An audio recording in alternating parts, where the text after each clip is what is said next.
Well, plans for Long Island's first new hospital in decades could have some big impacts on the Melville community. NYU Langone purchased more than 1 million square feet of land located at 1 and 2 Huntington Quadrangle earlier this year for more than $135 million. The healthcare system is now hoping to build an emergency department, 500 hospital beds, and more. Let's take a closer look at this surrounding area. So that new hospital would be just off the Long Island Expressway. The location is less than 1 mile away from the Melville Town Center project, which was recently approved by the town of Huntington. Newsday has reported that project will bring hundreds of housing units to the area. Local restaurants could see a boom in business as well if this goes through. There are multiple spots within a mile's distance of the proposed hospital, like the Refuge, 110, the Halston, and Say Cheese, just to name a few. I'm here now with Adjunct Professor of Environmental Policy and Planning at Stony Brook University, Richard Murdocco, and Newsday real estate reporter Rachel Weiss. Thanks both for being here to chat about this. We appreciate it. Richard, we want to start with you. What could this new hospital bring to the area outside of just the added health care?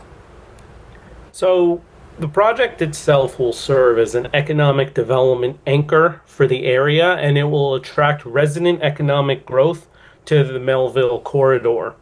One of the things that you want to keep an eye on is not only the level of job creation that the new hospital will bring, but in addition, the supplemental economic benefits that such a large project will attract to the area. And it really shows the power that the locality unlocked by changing the zoning in the area.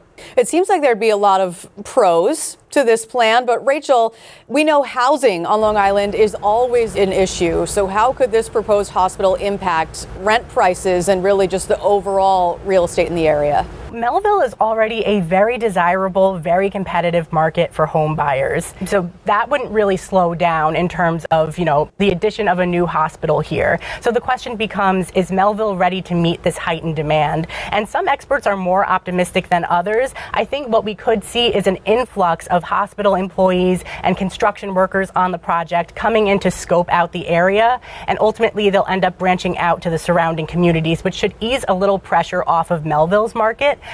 In terms of renters, that's kind of a different story. One expert we spoke to said that he expects for prices to remain high. However, there are several new housing developments in the works, and hopefully that will include developments for medical residents and students of the hospital as well. Definitely. This will create a lot of jobs and added perk. Richard, from a planning perspective on this, are you seeing any red flags when it comes to potential traffic or travel issues in that surrounding area? There are always going to be positives and quote negatives related to economic growth in an area, especially where we're reliant upon a sole source aquifer. And I've always advocated in my writing and work and teaching for, over 15 years, basically that you have to balance economic and environmental needs. With this project in particular, you are building and intensifying land usage in an area where wasn't really used to it, but the 110 corridor does have capacity, and State DOT is working on enhancing the ability to go north and south, but those local collector roads are going to be the focus.